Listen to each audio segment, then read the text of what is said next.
পুরুষ মানুষ আবার ভালোবাসতে পারে নাকি? যদি তুমিও এটা ভেবে থাকো, তবে সত্যি বলতে তুমি যে মানুষটাকে পেয়েছিলে সে হয়তো সত্যিকারের পুরুষই না।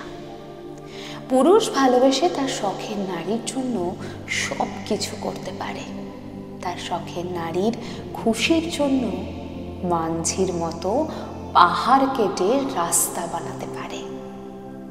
যে পুরুষ ভালোবাসার নামে নারীকে অপমান করে, তার সাথে বাজে ব্যবহার করে, ভালোবাসার মানুষকে না পেলে তাকে নিয়ে নিন্দে করে, সে মানুষগুলো আসলেই কখনোই পুরুষ হয় না। এ মানুষগুলো আসলে জানেই না যে মেয়েদেরকে সম্মান করার মাঝেই ভালোবাসা বেঁচে থাকে, তাকে পেলেও কিংবা না পেলেও। পুরুষের ব্যবহারই তাকে পুরুষ বানিয়ে তোলে। যে পুরুষ সত্যিকারের ভালোবাসতে পারে সে তোমার পা কোলের মাঝে রেখে তোমায় ভালোবাসা দেখায়।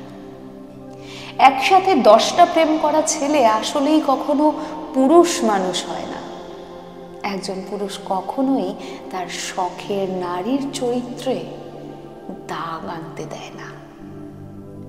একটা সত্যিকারের সম্পর্ক তখনই হয় যখন একজন সত্যিকারের নারী একজন পুরুষের মাঝে ভালোবাসা খোঁজে, আর পুরুষ সেই ভালোবাসার বদলে যোগ্য সম্মান আর ভালোবাসা দেয়। আর একটা সম্পর্কে পুরুষ হোক কিংবা নারী, দুজন মিলেই তো তারা সুন্দর করে তোলে সেই সম্পর্কটাকে। তাই পুরুষ মানুষ ভালোবাসতে পারে না কিংবা নারী ভালোবাসতে পারে না এসব ভুলে নিজেকে সত্যিকারের নারী বা সত্যিকারের পুরুষ বানাও।